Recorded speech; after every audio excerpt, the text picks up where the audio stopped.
Hey everybody, welcome back to Simmo Metal, and we've got a very special episode today. I've got my friend Kyle here from Firefish. Hey Kyle. Simmo. And we're going to talk some metal. I'm even thinking of making this sort of like a segment that me and Kyle can expand on in the future. Maybe even a whole new channel called Talking Metal or something like that. So that would be cool, eh? Definitely. All right, so today I've mainly brought Kyle on to talk about his band Firefish, but I also just want to start off with the metal news. So let's step into some metal news. So who do we want to start with? I want to start with the best thing of the whole month, which would be Rat-Ta-Ta-Ta by Electric Callboy. Have you heard it yet? No, I have not yet. Oh man! I will have to. As soon as you leave, as soon as we finish filming, As soon as we finish filming, I am gonna put the song on for you. Nice. Yeah. So, it's Electric Callboy and Baby Metal doing this awesome song. Where have you heard some of Electric Callboy's stuff like Hyper? Heard of? Yes. We Got the Moves. Yes. All right. So it's got that disco vibe. But then you get the girls from Baby Metal joining in, and then they're adding that like awesome sort of Baby Metal vibe to it. So Actually, I think I've seen if I'm correct, maybe a 30-40 second minute like promo thing for it. yeah, okay, yep. When I was skimming through YouTube. Yeah, so check out the disco ball hat. As soon as you said that, when adding the chicks in like Baby Metal, I was like, I'm pretty sure I've seen that. I think you might have seen that on the grapevine, yeah. So And then just haven't really named the song. yeah, so no, we'll party to that in a little bit. But I just want to say 10 out of 10. Awesome work from both parties, Electric Callboy and from Baby Metal. I think they're both fantastic bands, and I can't wait to hear what comes from both of them.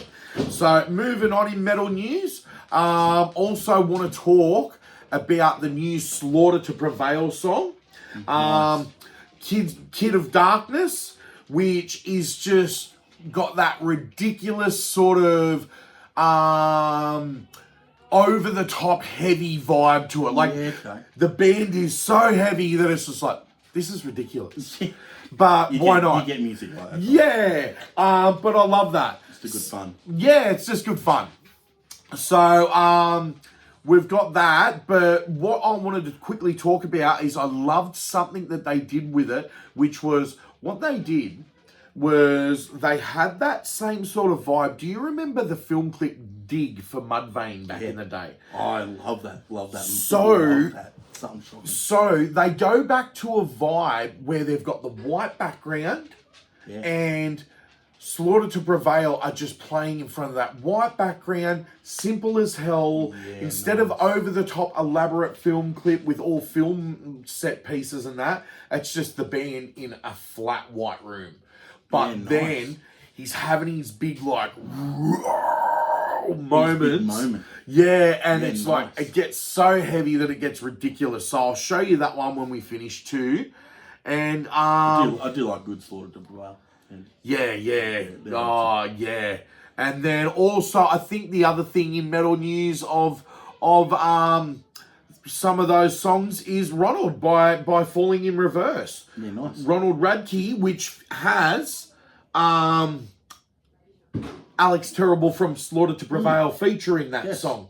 Nice. So at the end he comes in, he gives it a big smash, and it just sounds brutal as hell with Alex and Ronnie sharing the vocal duties there. And then we've also got Tech 9 drops in the middle. Ooh. Yeah, and just does the sickest shred rap where he just raps so fast that it just melts your face off. So it's like literally the guitar shredding equivalent of rapping. So yeah. Sounds good.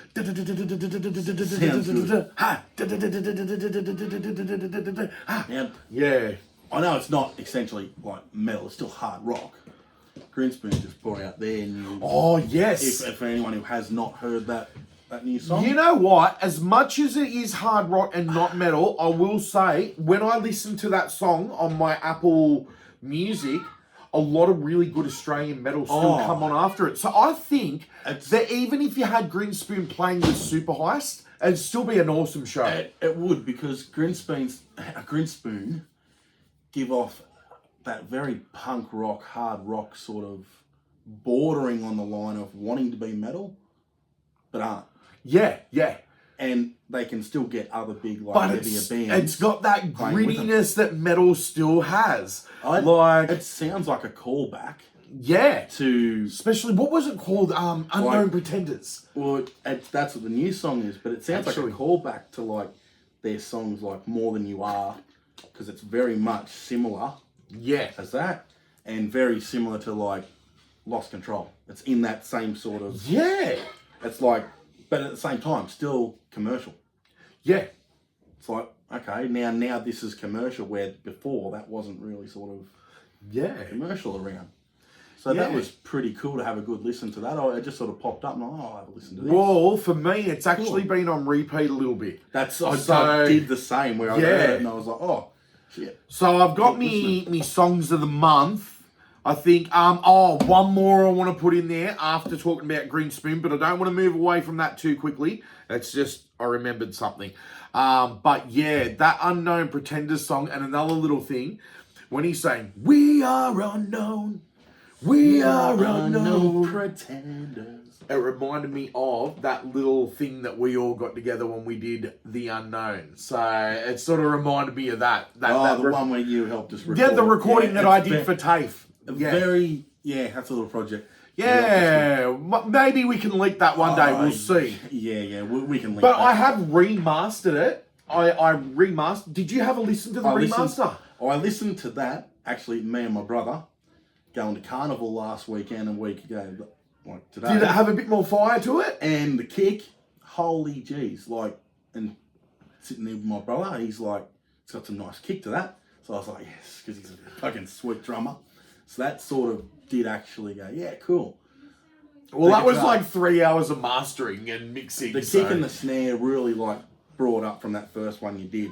Yeah. And they really sort of brought it up to the rest of the There sound was of two the band. people I focused on, which was you and Brett. Yeah, Because I actually felt like in the mix, my original mix, I actually didn't do you and Brett enough justice. I actually had... There's a lot of guitar in that. That's exactly right. I will admit. Look, the guitar was cool, but I was sort of, This one's to Rob. I turned you right up, man. Yeah. So even my teacher was like, Simmo, we can tell you're a guitarist. So You can tell when guitarists do the mix. yeah, I was very guitar heavy on that That's mix. all right. But even in that new master, I really think that Mick's voice shined too. So that was amazing. Yeah, he had his own spot. So we might leak that one day. I'd have to talk to the rest of the fellas that were involved in that project, but I think we might be able to get that leaked one day. It's only a demo now. Yeah. So that's no... Yeah, we might do a leak of that one day. I'll find a place to upload that, maybe on SoundCloud or something like that for everyone to hear it for free. So that could be really fun. The track was called The Big Machine, so that was awesome. And I actually really had a little bit of a play around with that song the other week and remixed it and remastered it. So one last bit of metal news I want to get to before we start talking about Kyle's band is I really want to talk about the new Bring Me the Horizon album, because I wasn't haven't heard that yet. So that is on my... It's on my list, sitting there to play to hear. All right, so it's very exciting for me because I really expected to dump on it and just shit all over it. Because it's Bring Me the Horizon. Yeah, I was just going to be like, you know. And I liked Ammo when it came out, but also I was one of those people who was listening to King 810 at the time, so I'm listening to some of the heaviest of the heavy, and then I'm just dumping on Bring Me the Horizon. So for all justice too, like, they sort of deserve to be dumped on for a little bit, because the last couple of albums before this newer one that's just come out, I've had some friends even say to they me, go, hang on, let's just sound like what Disturbed did. Just put an album out. And it was sounding very radio sort of targeted. Well, not even that. It's just like putting them out. Like, there might be 3 or 4 good songs amongst 10 songs. Yeah, but they haven't got that playback value. And it's not the punch. Yeah, hasn't got that hook or that playback value. So, for in right mind, people dumped on them for a long time. Yeah, But this new album has been, what I can say, super interesting. So I won't say that it's a super brutal, heavy, rip your face off album like I was wanting. All I'll say But is... it's a callback sort of thing. It's a callback. You get to hear some great guitar solos from the guitarist again. You get to hear some fantastic drumming work from the drummer.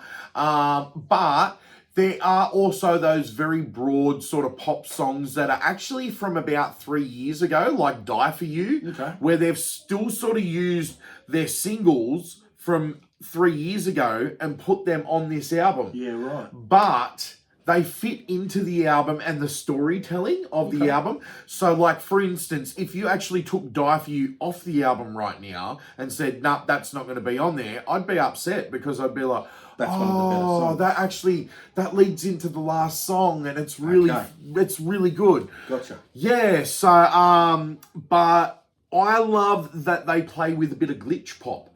So there's parts where you can literally hear their door just chopping and slicing stuff. But they do it on purpose. Like, it's like...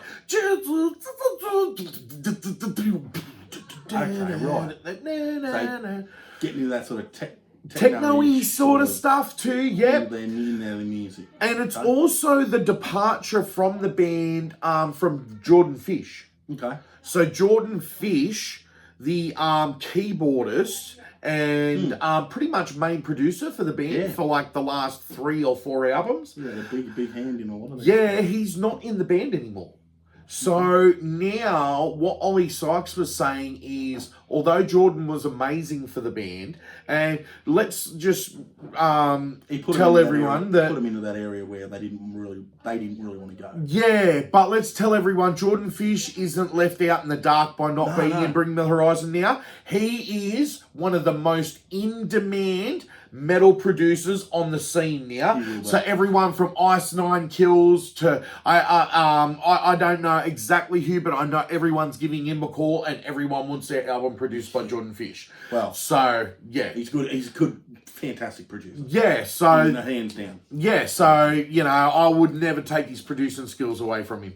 But I would say that without him on the new album, what Ollie was saying was that there is like a piece of Bring Me the Horizon DNA that was missing the whole time. Yep. So the DNA for Bring Me the Horizon, those guitar solos, those heavy drums, those double kickers, big breakdowns, some of that stuff is back. Yeah, nice. And it's sounding really great. That was some of the stuff that I liked, like off their earlier albums, which was the good breakdown riffs, the guitar solos that were just raw. Rawness to them. Well, it's also got some other little things with it too. It's got a whole... so I seen Nick Nocturnal talking about it the other night. He was on stream drunk and everyone's saying, at the end, hear that sound sample, that's a code. So you put that sound code into the internet and then a whole thing pops up for post-human next gen. And the whole theme through the album is there's like this little robot girl on the front of the album cover. Yep. And when certain tracks come up, she tells you to check your serial number and that you've got a new audio message. Nice. And then when the sound plays, you're supposed to decode that sound and put it into a browser. Then that opens up a whole like Flash Player web page thing. Oh wow. And then you've got to figure out the codes to unlock bonus songs again. Boom. Yeah, so mind blown. And then even last night I was like thinking about like looking it up and that, but I had to go back to work at 9:30. So isn't that a bug? Yeah, so I'm like starting to look it up and my wife Nicole was like, just let it go. Like you've got to go back to work. You do not have time. Let it go. You do not have time to decipher Bring Me the Horizon's code and to unlock their secret songs. Not now. No, but when I do figure all of that out, which I probably will, I might do a YouTube video about that. That would be super fun. That would be cool. Well, I did see 2 pretty cool videos over the last, like, say, week or 2. About, well, my favourite band, not so much metal, but Tool. Two of us crossed into Oh, the yeah. two things. Now, the first one tripped me out massively. It was a video that Danny Carey and Rick Beato? Briardo. I love Rick Beato. Let's So- quickly just shout out to Rick Beato. Yes. And it tripped me out because for all these years I used to always think Tool used click tracks. No. For anyone out there, Tool do not use click tracks. Never have, never do. Yeah, Danny Carey is a machine. He- I watched some of that interview, And I haven't got all the way through it yet, so I don't think I heard that part No, yet. it's about probably 20, 30 minutes in. Just Yeah, before see, they I've go only over. watched like the first 7 minutes, but I'm going to watch that. I might So- watch that tonight. It spun me out because, like, I was just like, wow, as I think it spun out Rick as well. Yeah, when this he guy's a said human clock, human metronome. He even said, so you don't use, and he's like, no, he said, we use it for the first bit, which is to count me in. 1, 2, 3, 4. Yeah. Then it goes off, and he said, for the whole rest of the song, he said, we play the feel. That's The feel. amazing. He said, because we like the slow down, we like the speed up. And that's still, I think, okay, you're in one time signature, guitarist is in another time signature, but you're still able to keep that for, I've got a song that's 15, 16 minutes long, Yeah.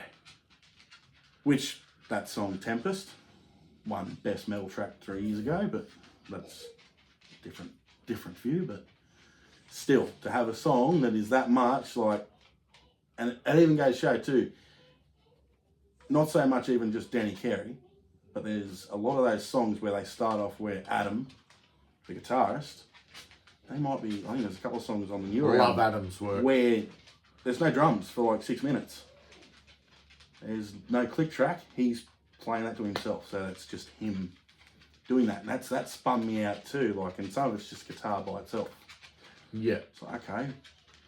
And then the other cool video I did, which anyone who knows Drumeo, they get different drummers and famous drummers. Love Drumeo, Come in. but funnily enough, I've only been introduced to Drumeo ever since Sleep Token It's- have come out. It's it's like cool. Drumeo has got in my face with Sleep Token. No, but they're great. What they do, they get other drummers to come in and learn songs. Yep. Well, just recently they got Mike Portnoy Yeah, he's from fantastic. Dream Theater to come in and learn Pneuma by Tool.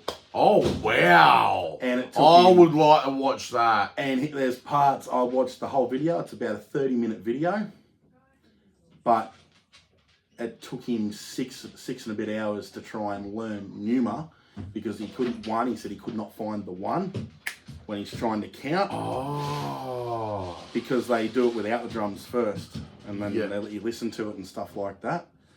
And he's like, I said, what happens if like one day you like Tool wants to call you up to give you a like, hey, you want to play this for us? Yeah, And, he's look. like, and he goes, lose my number. Danny Carey, Tool, lose my number. Even He's Portnoy was put so- out by Danny Carey. So he said, and his words were, he is the master of everything. And I used to put those two pretty highly evenly. Yep. But when you've got someone like Mike Portnoy saying, no, look, he Hands down, you know. hands down, this is, and you could actually see in the video, when he actually does go to play the video and play the song, he literally, there's parts where you can tell when a drummer is comfortable playing what they're playing, but there's parts where he's like, and he hits, but it's not on, but it gets it. Yeah, It gets the job done. Well, I even seen, cool.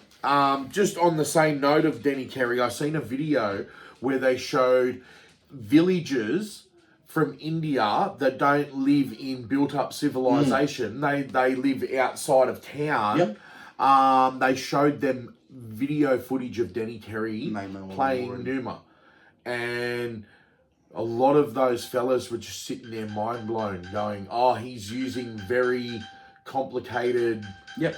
Because of the polyrhythms that he uses and stuff like Yeah, that. they appreciated it so much. They really did. Yeah, and for anyone who wants to go and watch that song Pneuma as well, just that video of it. Yeah. It's just of Danny Carey playing that song from his perspective and everything that he uses. It's worth a watch. Yeah, all right, Go awesome. and check that out. Like, Yeah, I want to finish watching that video. I started watching it about a week or so ago. So then Denny Carey in that video, brutal. yeah, just amazing, man. And just to make like so, even with the one we did with Rick Briardo, or I can never pronounce that. No, guy. that's all right, Rick Briardo. With Rick, the video he did with Rick, like, is a real eye opener to like, one, how much down to earth, like Danny is. Yeah. And just doesn't see himself as being this big, like, you're so good and all this sort of stuff. Yeah. And just that humble, the way he is, his humbleness about it, and quick to put everybody else above him. And that's something that you always get. And then, but he's like, oh, but I can do this and this and this. And it's like, yeah. But it just comes natural to him, eh? Yeah. It just comes natural. But I think I missed that video because I was so deep in my music production. So just a note on the side, some of the videos have sort of like just chilled out for a bit because I've been very busy with my music production. So I've got my project I'm doing. It's a one-man project called Jackal Crow. And I think some of you guys have already heard about or know about that. So I won't plug it too much. But get onto it on Apple Music, Spotify, or music streaming services now. So check that out. It is awesome. Thanks, man. No, it is awesome, man. Yeah, so you had a dig of that, did you? I do like your stuff, man. Yeah, cool. Oh, sorry for anyone. Oh, his stuff, yeah. It's stuff. I do like... I call it it. No, I do like the Jackal Crow stuff. It's very... Not everyone's cup of tea, but I mean, it's awesome. I like it. So it's very inspired out of the idea. I haven't actually really talked about this on camera much, but why not? Because we're both going to talk about our music projects today. So I really took inspiration from the fact we were just talking about Denny Carey.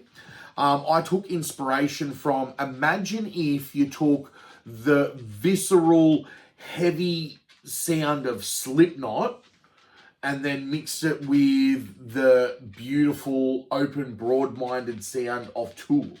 So, you guys have pretty much only heard the Slipknot sort of side of things yet, because now there's a two-part There's EP. another side. Yeah, there's another side. Yeah, there's definitely another side. So there's the Hate and the Filth out right now, and that would be the most Slipknot-inspired part of the project.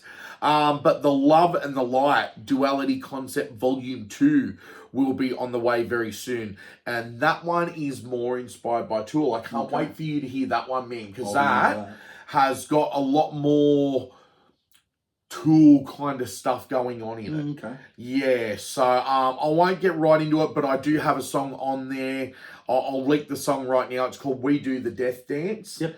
And it's very inspired by what Denny Carey does, what Tool do, what Adam Jones does. I will just say this as a general thing.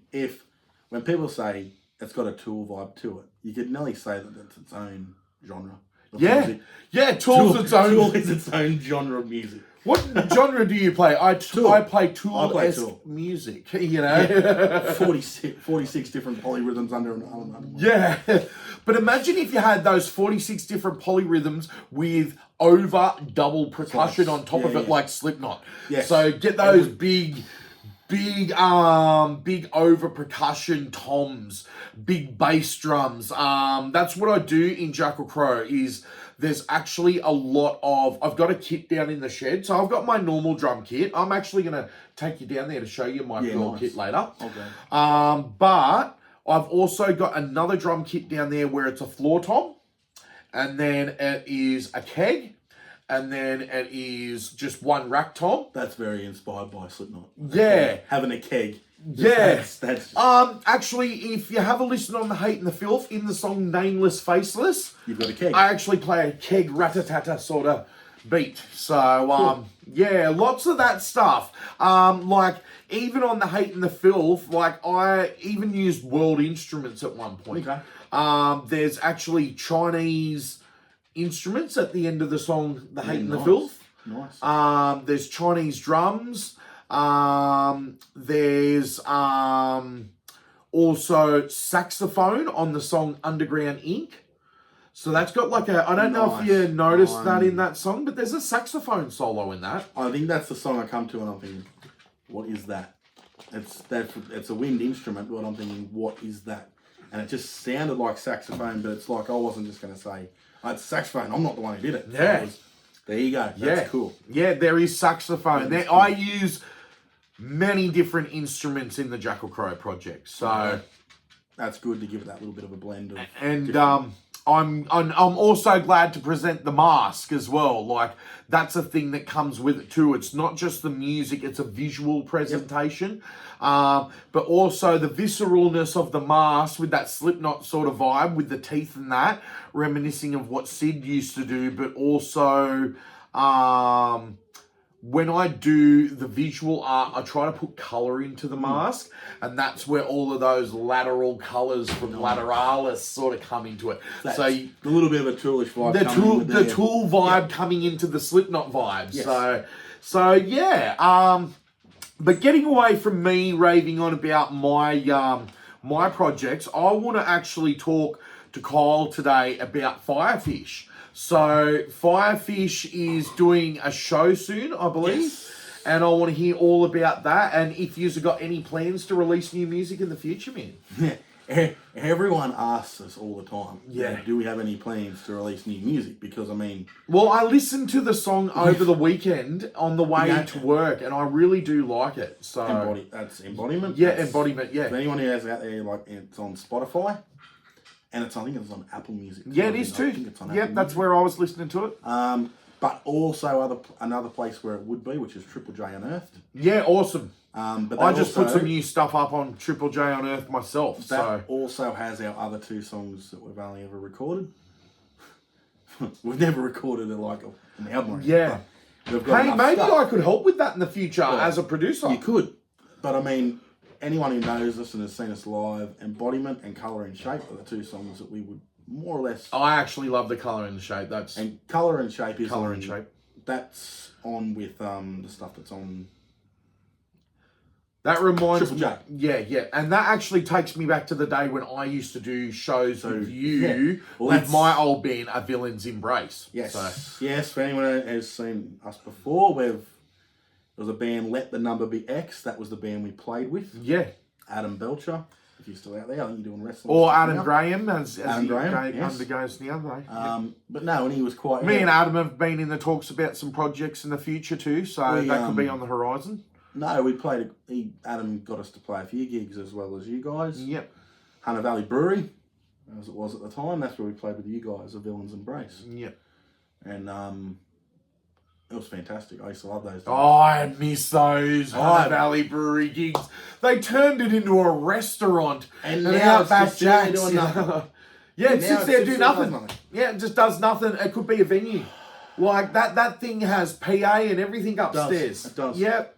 And but no, that's where mainly I think, and also too, I met Simmo through security. Yeah. Not so much through music. Yeah, as we well. were security guards together. Green Hill Shopping Yeah, Centre. Green Hill Shopping Centre in East Maitland. So, yeah, But for decades. anyway, and that's, and then playing gigs together as well. But another song that is also up there, which is also recorded along with those two songs, which is 17th.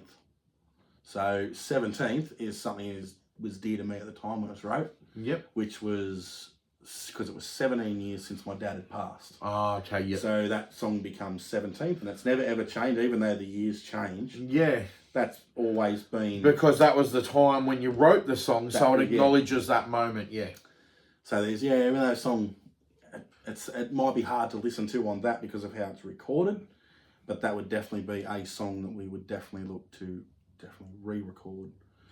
And I'd think, love to be involved in that process in the future. And That'd I- be awesome, man. I think too, for anyone who's had ever seen us, we used to finish our show with a song called Rising Water. It was our heaviest song that we had, and it used to kick ass. Yeah, I remember that one. And we're going to take that, and we have been talking about doing an EP, which is not coming back with softer stuff, but coming back with our more heavier material. So Rising Water, another song, Whiplash, song called Thorns. Thorns is hard because it's very choppy and changing. Yeah, So okay. to record it, So it's easy has it for us got to like play. different time signatures or something? So or? it probably does. That song, like we said with the tour thing, Yeah. we, even though a song might be, when we go to write it, might be sort of simple, as in structured like a Foo Fighters sort of song. Yeah. But it might be choppy and changey like System of a Down or Tour. Yeah, okay, really cool. So, like, Dawn starts off real nice, you think it's nice, and then all of a sudden, out of nowhere, heavy riff cuts in. Yeah. You don't know what's coming. Yeah. Just cuts in out of nowhere. And it's very sort of structured. Most of our songs are structured very Foo Fighters. Yeah. So, verse, chorus, bridge, back to the curve. Yeah. But what we do in amongst them is not sort of, that's the difference. Okay. Which brings in the other influences of bands. Like, drummers big on Dimir Borgir and Really? yeah. Dimir Borgir and Slayer. So he can blast beat and stuff. Ah. Maybe I need him to come and work with me on Jackal Crow. I need some blast beats. Just a quick thing on our drummer Paul. He's very. He used to have one sound, loud. Yeah, okay. That reminds me of Matty Woods. And one, it's hard. And I love it. And one dynamic. Fast as hell. Yeah. And it wasn't until sort of me and him got together where it was sort of like to bring in other elements, because I was very sort of bit of both. Yeah. Not heavy, not fast.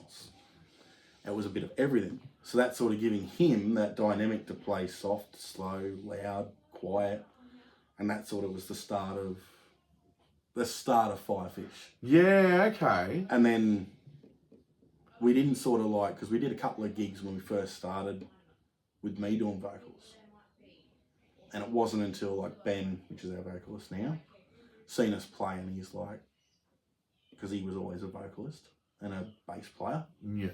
And he said, hey, I've got a proposition for you, which was for him to be the vocalist in the band. Yeah. Because it took what me doing vocals and guitar sort of took away from doing what the song needed, was the driving guitar. Yeah. So that's where he come in. I was happy for him to come in and take a back seat to the vocals. Yeah, cool. I'd much rather him handle that sort of. Yeah, awesome. Because a lot of my stuff, like, but you always still did backup vocals. I remember you had a mic in front of you most of the time. Most of my stuff, yeah, because when I first wrote them and they come from another band, I was the vocalist. Yeah, so I could easily do the backing vocals to those songs. But for the songs that I was sort of writing, which are now predominantly Firefish songs, yeah, it would be hard for me to sing and play them at the same time. Yeah, okay. Because a lot of them, it's the rhythm, or it's something with it doesn't line up with it. It's not in 4/4. Yeah, okay. It's not in your straight 4/4 or 6/8. Yeah. A lot of the stuff I do like to play does have like those crossover bits. Yeah, okay. So that's the sort of difference between it, and that having the bonus of having that vocalist there. Yeah. And Ben's fantastic when it comes to going over the trials and tribulations of what happened in the earlier years, but you can give him sort of something there and then, and he'll be sitting thinking on that one riff. You'll play through the whole song, but you'll come back through it, he'll say, yeah, let's play it again, and then he'll start and he'll have scat lyrics straight over the top. Yeah. As a theme, because usually I've already named the song before it gets to him. Yeah, okay. So he's going, okay, it's done this, and he's got the theme of the song, then he can just scat lyrics over the top, and then you come to practice next time, and he's usually written a whole lot of lyrics for him, or he's just got them in his head. Yeah, okay. He very rarely, I've never ever been to a gig where he's ever needed like words in front of him to do any covers that we've done, or yeah, that's like awesome. That. And that's something always, and especially for some of the songs we do, like, because it's not sort of like there's like a few verses and a fair bit of stuff to remember. Sometimes we do, because we don't generally do just like your heavy stuff. Yeah, like some of the stuff we might do, like we might do a Rage song. Yeah. And I remember you Rage doing some particularly has lots of lyrics. Yeah, it does. So to remember all those lyrics up in there, And then crossover, and we're doing like a Powderfinger song thrown over, and then we do our song. Yeah. And it's like, our song might have the least amount of lyrics out of any of those songs. Yeah, okay, yeah. But depending on what song it is too, by us. Yeah. Depending on, how many minutes we've wrote the song for, because we're not really one that sits down and has to be this many minutes. Yeah. We don't particularly sit down and... So have you just wrote anything new in a while? The last practice we just did, I brought a new song to the table. So that's... Oh, man, I want to hear that. Like, how do I say even a demo. It's old. Yep. Because I could never ever find something to do with it. Yep. Which was an old riff or two with a new riff. Yeah. Melted in to make the song. And now it's come out what it is. Like, it still doesn't have a name to it yet. Okay. Which is unusual for me. I'm still going off what I used to call it before. Yep. Which was Nexus. Okay, cool. That was I think that may... That was the working title? That was the working title. Probably will stay that same name, actually, because that was just something I always referred it to. Yep, cool. And it was a Nexus because it came to a nothing point. Yeah, okay. The riff come to a nothing point. It was like I had two riffs. They didn't fit anything that I'd wrote. Yeah, okay. Because one was fiddly, like Metallica style. Yep. And then it was the next riff, which was similar, but it was more of a strummed. No, I couldn't figure out a riff on top. Yeah. So it just sat there in the back of my head, just doing nothing. Yeah. And it was always... And it was slightly... I think every drummer that I'd ever tried to, like, sit down and play with and use that as a verse, couldn't do it. Because it was sort of the way that it was played, like it was not in 4/4. Yeah, okay, yeah. Or it's deceiving how it is in 4/4, but it doesn't want to be. Yeah, okay. And there's a tail on the end of it. Is when I was doing sound production, I even learnt from one of my teachers, is like, although things can be in 4/4, as a human, we can drum things with a tempo that'll go up and down by the tiniest minuscules, and to a door playing on the grid's going to hate that. Because the grid's hey! But we're like, man. So when you're recording songs like that, I hate to say it, but it's time to turn the click and the grid off. And what you do, you just record it how it is. And then what you can do later is you can actually tempo map everything. Definitely. And then you can tempo map everything because there are going to be slight changes, and then you can actually still have the click there for, let's say, the guitarist needs the click for a solo or something like that, but it's a tempo mapped click. So it's actually tempo mapped to how, like, the drummer naturally played the drums, Yeah, and I dare say that's how Tool and that do things, is like Denny Carey, like he said, it's no click. I bet you in the studio there'd be like a whole heap of tempo mapping that needs to be done once a song is tracked. Well, I know they're very similar to us, like as in how we do it when we did record, which is all of us are in the same room. Yeah, my favourite way of doing it, man. You know, I record that way. But our But I also dub stuff. Like, I will say my whole Jackal Crow project is dubbed. Yep. Because it's one man doing 17 instruments. So that's going to be dubbed. Yeah, definitely. You can't do it any other way if you don't have any other people. But I mean, I think because we were big off the feel and knowing, and like especially the bass, like our bass player and drummer, like it may not be like they need something to, you give them the nod, just nod to change, until it feels more right, until the song feels more natural to them, when they know, you got to change. Yes, the change. Normally we're pretty good with reading each other, but it's just so you can have that good like, we're changing, cool. Yeah. Whereas other bands don't like that. Other bands like that thing of where a guitarist will go in and record his and everything's snapped to a grid. And that's fine too. I'd actually say, if I was ever to do Jackal Crow live, everything would be snapped to a grid. That's just how it is. Yeah, definitely. But if you've ever, have you listened to the whole EP? Yours? Yes.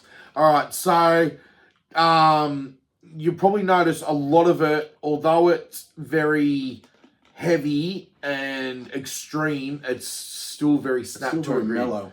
Oh, okay. Well. But I was going to say it's still snap to a grid because it had to be. Definitely. But you can hear that snap off point. Yeah, but live it might be different in the future if I ever got. So one plan I have for Jackal Crow. This is hilarious. You just can all laugh. All right, so is this me included?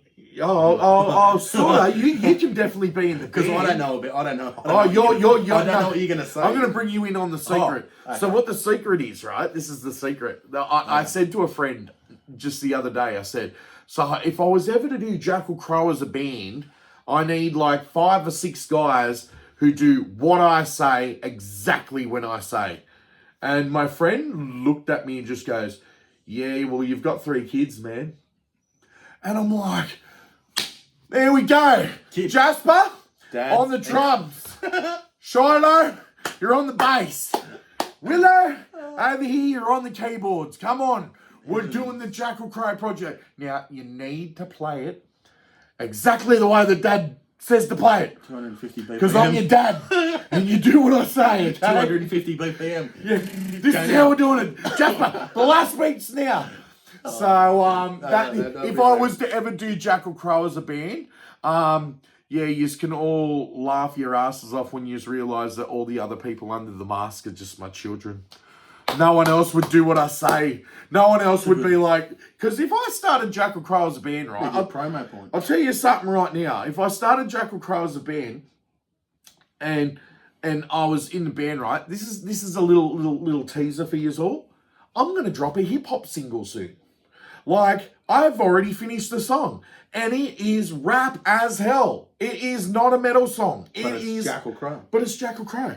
And it's the voice of Jackal Crow. When you hear the track, you'll be like, oh yeah, that's Jackal Crow. Yeah. Like, it's the voice. But it is a hip-hop song. And if I was in a band with 5 dudes and I was like, yo, bros, so in our metal band, man, like, yeah, I know. just gonna drop a hip-hop single right now. Like, the whole band would be like, dude, no. Go do that elsewhere. You can do that as something else. Yeah. But because I have Jackal Crow's mine, no one else... It's not that no one else is allowed to have input. Like, if you all want some input, I want to see in the comment sections what you think Jackal Crow can do. Now you open a can of worms. Yeah. Keep filtering and... Yeah, I've just pointed down filter the comments straight in. When you do that one, then now watch it go... different comments. So yeah, no, I'm not getting too far away from Firefish, but yeah, if I ever did Jackal Crow, I think it's snapped to a grid. I like how Firefish is not snapped to a grid though. A Villain's Embrace was never snapped to a grid. I think it's a great thing. Like different bands, different dynamics, man. It can be hard to find, like, because being in a band, obviously, and is being like married to like 3 or 4 other blokes. Honestly, and it's I had to check with all my 3 or 4 other blokes what they were each doing on what day, so we could all look in the gig on a certain day. Yep. And then if someone's not, then we're gonna have to reschedule. It causes a shit fight. Yeah. So bands can be hard to like that aspect, and that's probably what makes it easier for you being in Jackal Crow, because it's... That's what I love about it. It's just one thing where it's like, I can wake up in the morning and say, I feel like doing some Jackal Crow today. Yeah. But then I can wake up another morning and go, I feel meh today. No Jackal Crow for me today. Whereas, like, you got to work around, like... Yeah, there was times even in a Villain's Embrace, I remember being like... schedule, everyone... I've got band practice today, but I'm not feeling it. But I'd still go. But it'd also create a shitty day, a shitty vibe for the rest of the band. Yeah. And obviously the biggest issue we had now, not so much just the work issue. We're all older now. We all have kids. Yeah. So... man. I can't even imagine running like an actual 5-piece band right now with my 5 kids. My 3 kids. Sorry, 5 kids. 3 kids. There's a way. I won't curse myself. Don't curse yourself, Simmo. I love my kids, but I don't need any more. That's it. But yeah, and as we all know, like there's those sort of... That's what makes being in a band hard. So I think that's where we've sort of scaled back and just went, okay, well, give me a month. Give me the dates and the month. Oh, yeah. So can you give us all the month that you're doing this gig? And that's where the four of us end up chatting back. You might get a few like 20 odd texts back and forth, but that's usually to line up, say, here's the whole month, and I'll usually text the three of them, whole month, dates, put in what ones you want, let me know. And then everyone texts us back, and then I'll let the other guys know. I will quickly say now, but I'm not going to say who it is. I actually auditioned for a higher profile band not long ago. But now I think it's the best thing in the world for that band to not have me in their band, and they've got someone else in their band that I think can very capably do the job. Nice. I've met him. I work with him at work. He's a top bloke. I think the whole band are amazing. Yep. And you know what?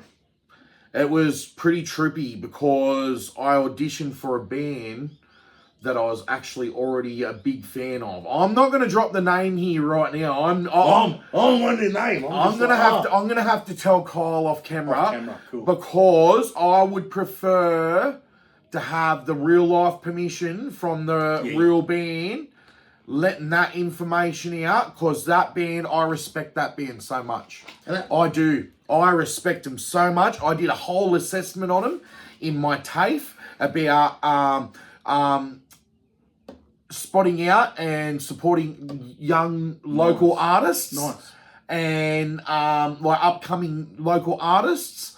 And I did a whole assessment on them, and I think they're amazing, and I'm a big fan of them. I love their sound. I listen to them on Apple Music quite regularly, and funnily enough, because of my audition, I've actually learnt pretty much every lyric of every song they have. So when I'm driving the car and I've got their tunes on, I just sing the songs, man. I love it. I want you all to know that, guys. The guys from this band, I want you to know that. I actually love that I did have the chance to try out for you. Thank you so much for the opportunity.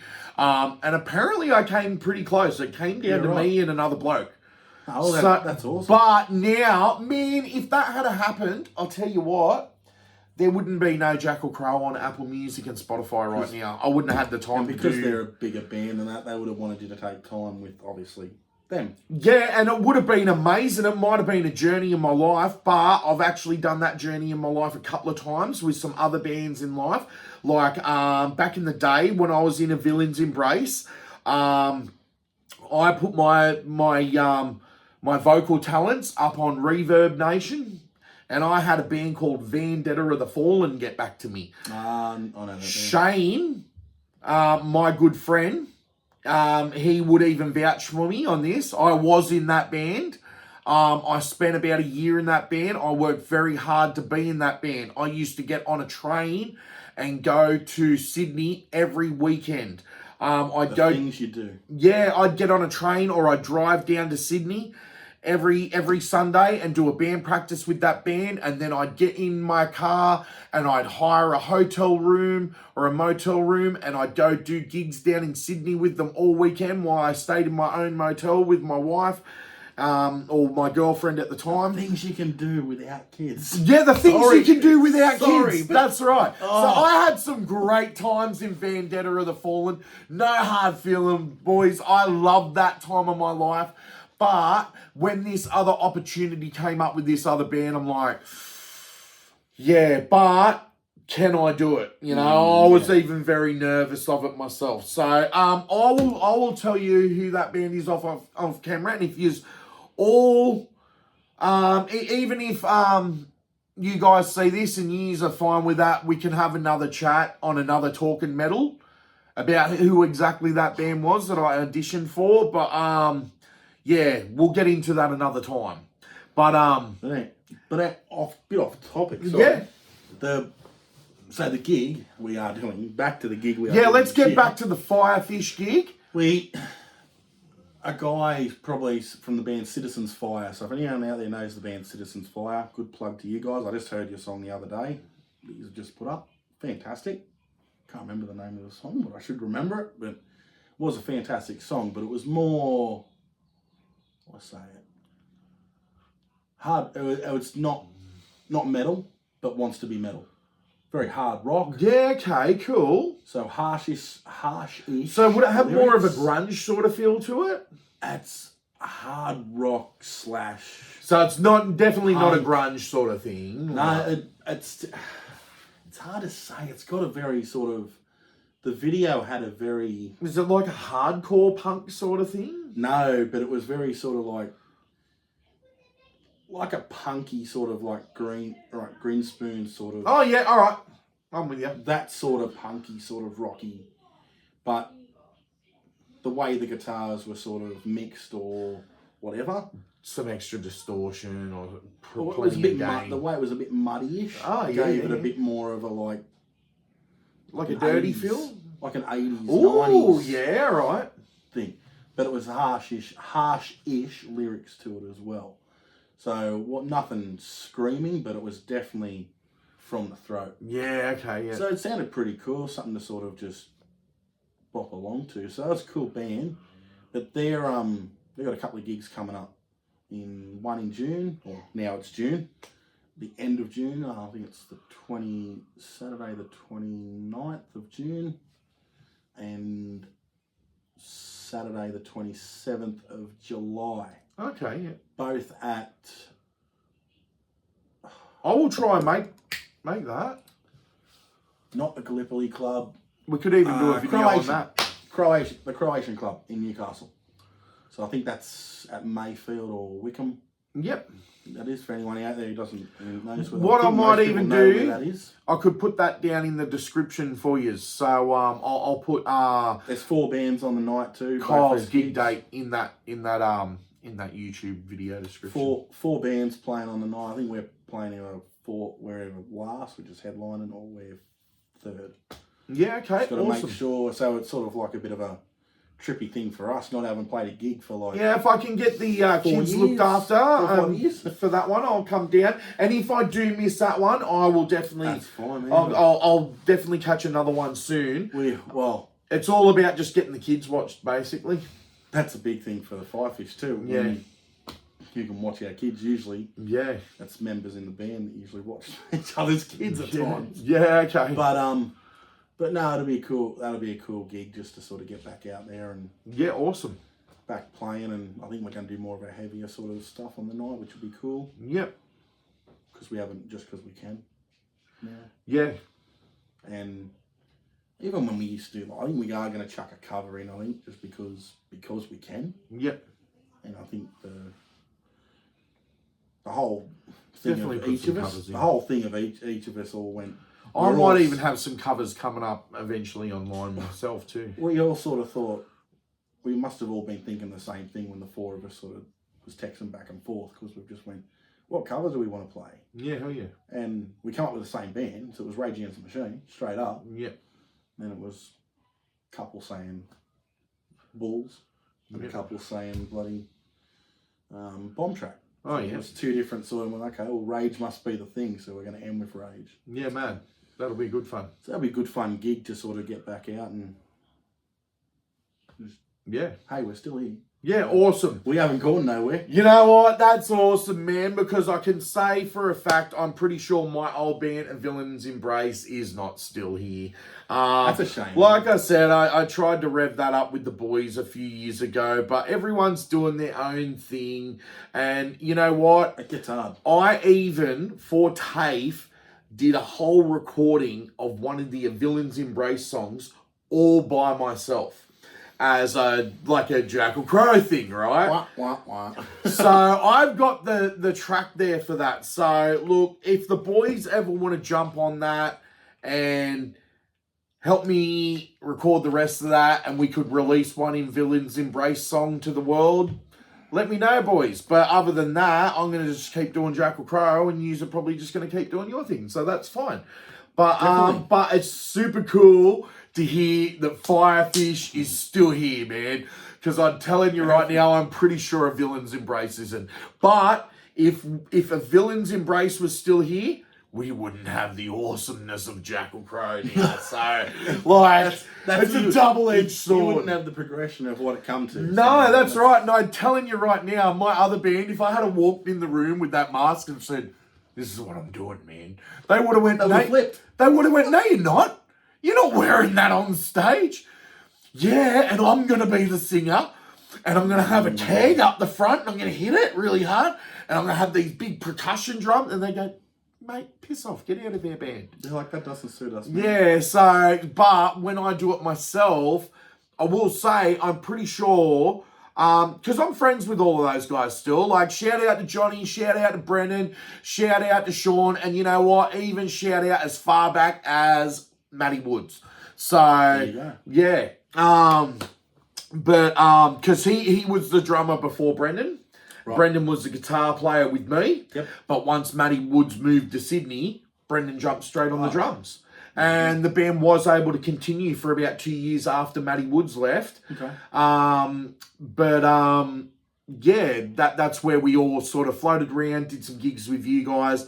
And something that Sean said to me not long ago after showing him Jackal Crow is, he goes, if only we had all of that recording technology and your skills that you have now from sound production back then, when we were in A Villain's Embrace, we would have brought that album out. We would have toured more. We would have done stuff more. So I think yeah. But yeah, then we wouldn't have Jackal Crow. So it's sort of a double-edged, sword. I needed to evolve and progress on my own. So as we do. Yeah. Jackal Crow is a solo project, and I think it always will be until all of my kids grow up old enough to play all the instruments that I tell them to play exactly the way I tell them to play it. That. See? That's why we have kids, so we can tell them what to do. All right, so this has been a really cool, nice, long episode. I'm starting to think that we will start wrapping it up soon, but I just want to say to Kyle that I think that this could be a thing that we do in the future. I like this bouncing off each other. My videos are usually pretty solo. I'll probably keep doing plenty of solo videos on this channel. But if everyone likes what we did here today, let us know. Let us know if even Talking Metal is already taken by someone. Because if it's not, like we could do... We'll just add a Talking Metal and Rock. So. Yeah, or we could do Talking Metal and Rock Australia. You know, like, let's say it's already somewhere else. We can do Oz Talking Metal. So, like, I know there's a couple of other guys that do it. I think they're called Nathan Johnny. They're fantastic. They go and they go to, like, Knotfest, and they get to interview the bands. Now, one thing that I want to say, just in talking about this, what me and Kyle have done here today, is what I hope to do in the future. I've been talking to some bands and trying to like just drop some breadcrumbs here and there. For example, I've got a band that I'm sort of in communications with. I'm going to do an unboxing video on some of their products soon called Dark Divinity. They're from New Zealand. Nice. They're a New Zealand melodic death metal band. So they're definitely really heavy, but they got that melody there too, like Scandinavian death metal. So along the lines of like, say maybe Psychroptic, because they're from Tasmania. Yep, that's sort of that Psychroptic kind of sound. I think be from down that way. And Dark Divinity also, they're a very interesting band. They've got their own video game. They've got amazing marketing. I'm a part of their Dark Inner Circle. Okay. I'll have to share you the link. So what you do, you join their Dark Inner Circle, and in a couple of days, they send you your name initials on a special sigil.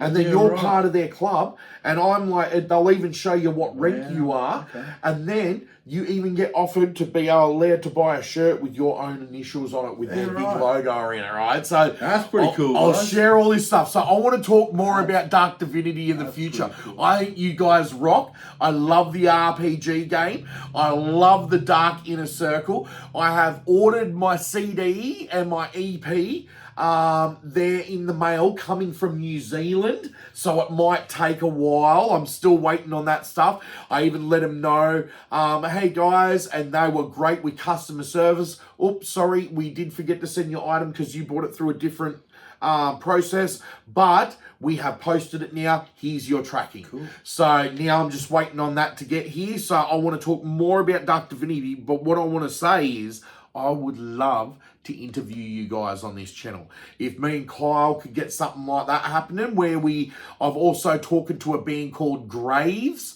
that came to Australia and toured not long ago, and I let them know, would they be interested in an interview? And they said, yeah, that could be cool.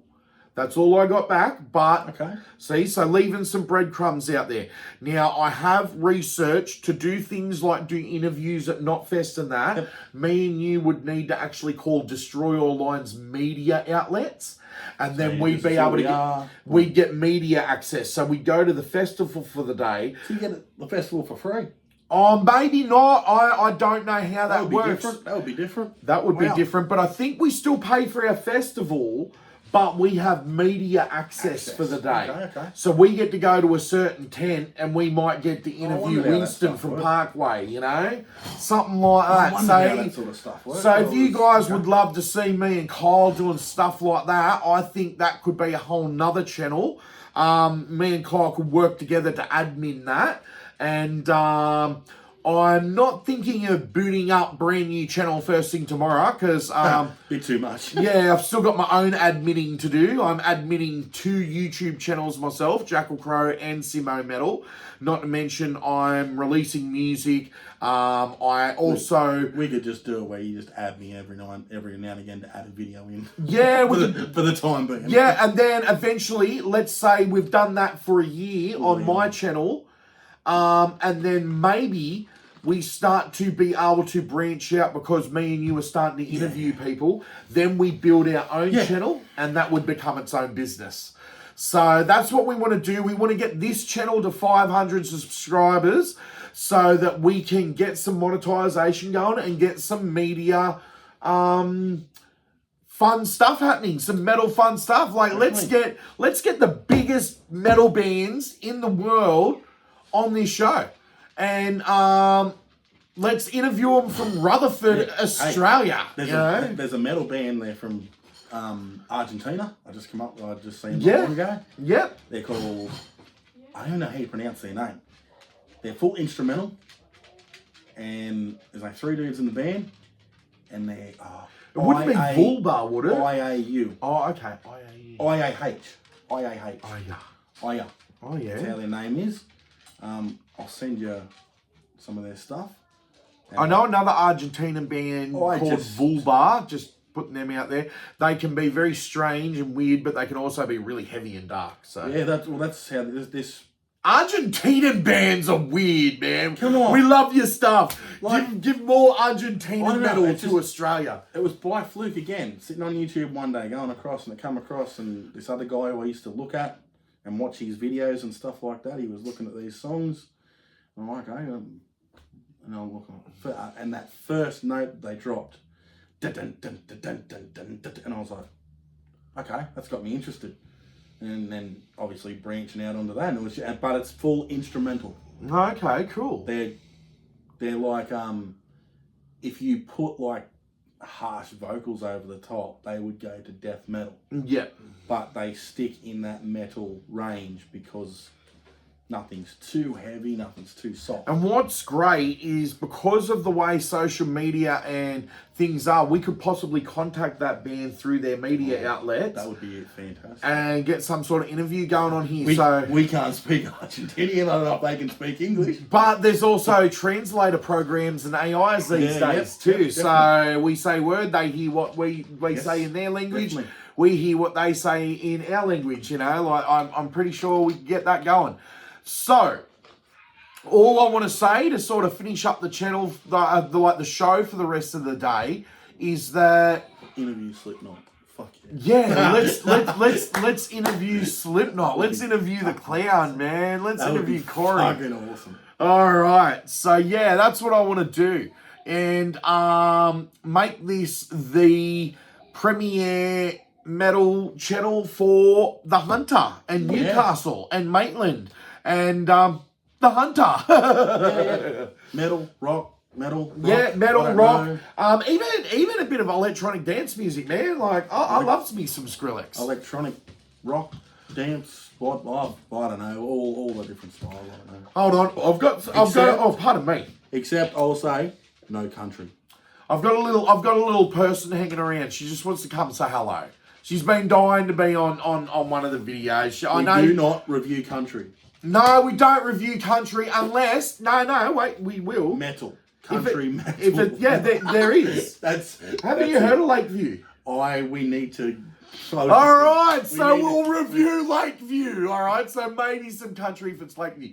Come here, little guest. And put some songs up so we can listen to it. If there's something you want us to listen to. Someone just wants to pop on the channel and say, hi. Hi. Give everyone rock fingers. Do the rock fingers. And say metal. Metal. Very good. Okay, cheers. All right, so I think that's pretty much Simmo Metal for today. I think that's our episode, Kyle. Very good.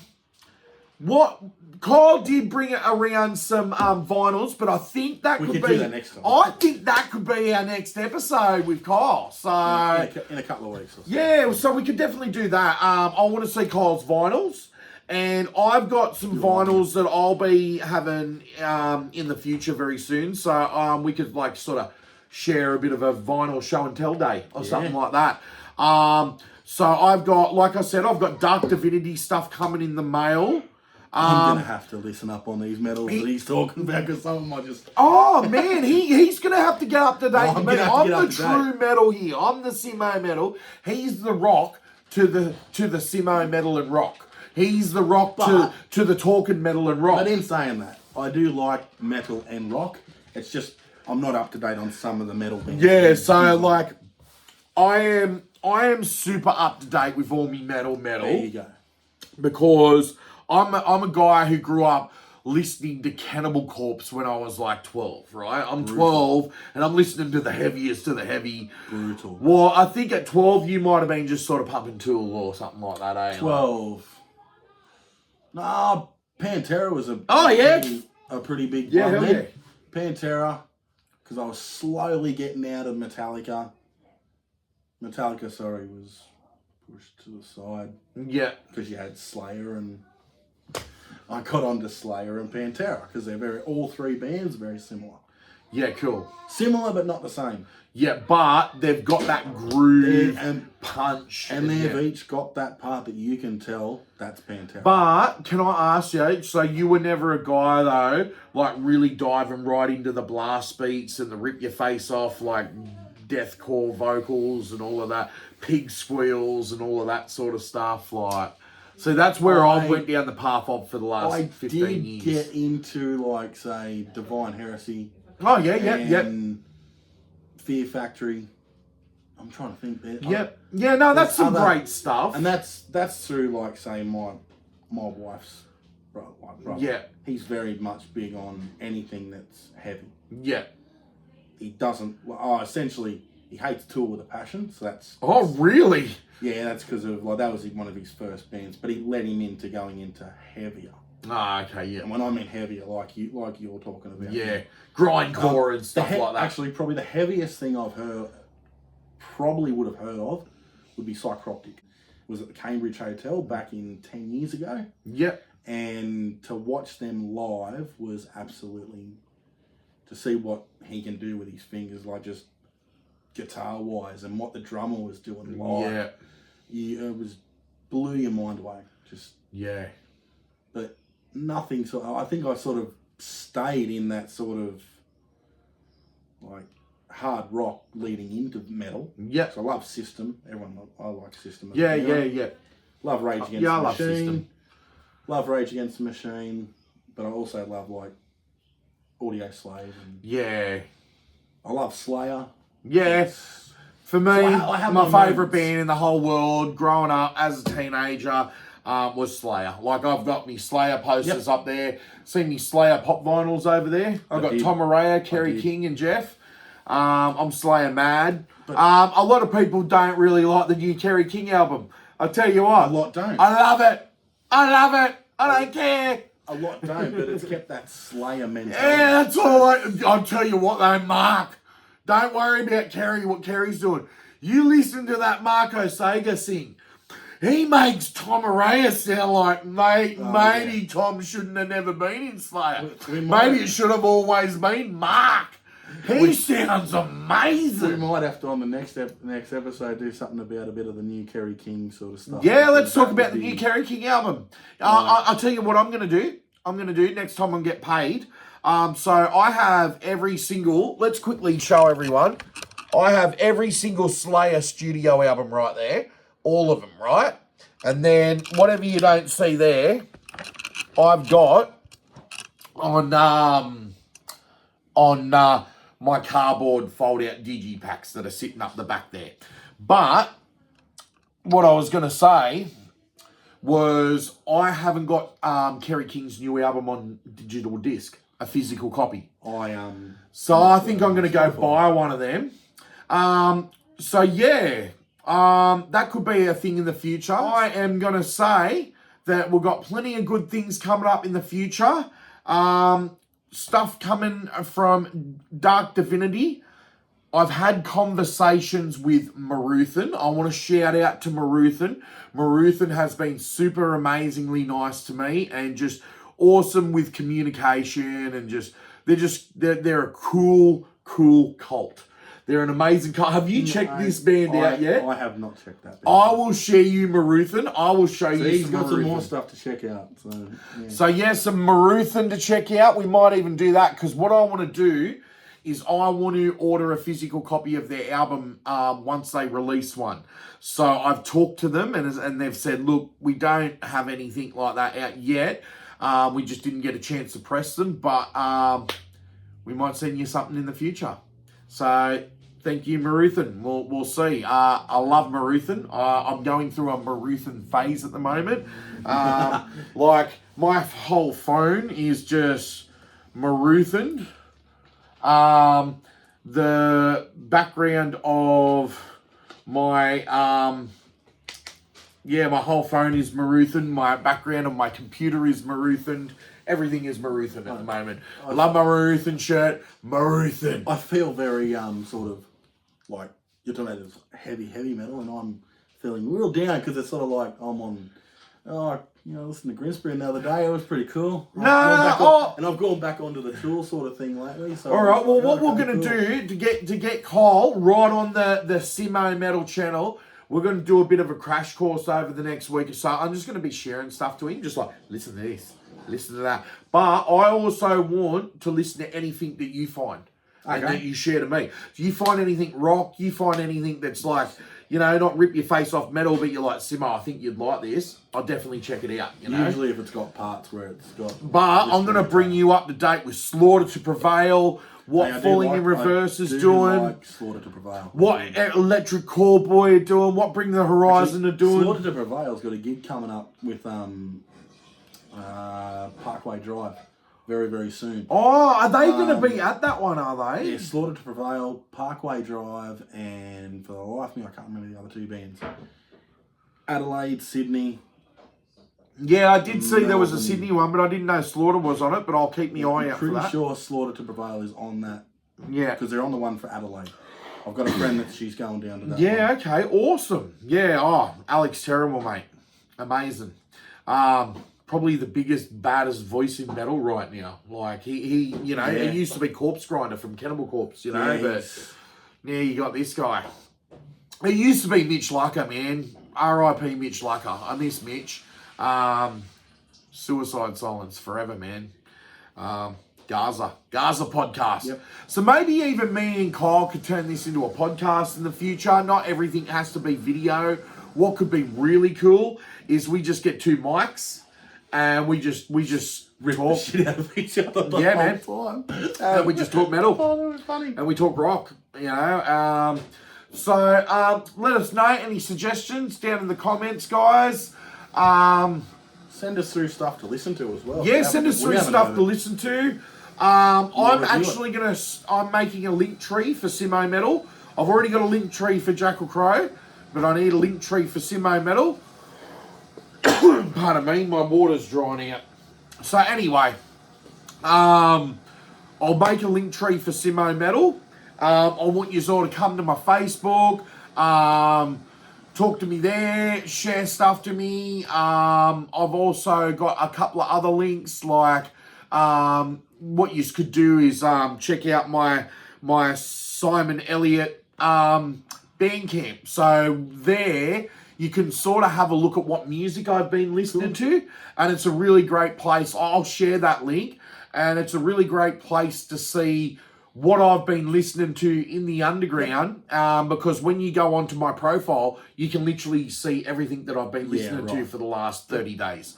So that's a really cool way of doing it too. I might get you to put up a link to my Facebook, and then also the Firefish as well. Yeah, awesome. Just want to put up a link to them. Yep, so we'll do that in the descriptions. I might even have to get you to text me some of those before we go, so I can put them in the description. I'll send you the link to them, and then you can pop them up in there. So, yeah, thanks for everyone for coming to check this video out today.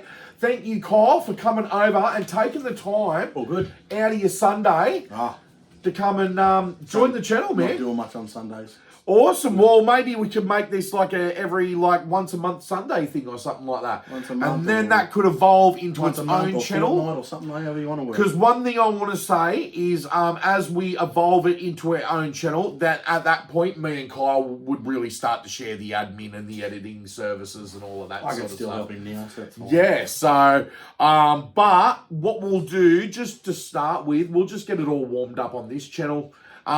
Maybe even I will show Kyle how to set up his own channel at home, so he can, you don't necessarily have to do ones like this, but you could do a short. So you can do shorts just while you're in the car listening to this today, guys. You know? Short little videos. Yeah, man, because there'll probably be a short for this to help promote it, so we'll do that in a minute. And, yeah, thanks for everyone for coming and joining. Thank you, Kyle. Stay metal. All good. Simmo Metal. Rock. Stay metal. Metal. Check out everything. Yeah.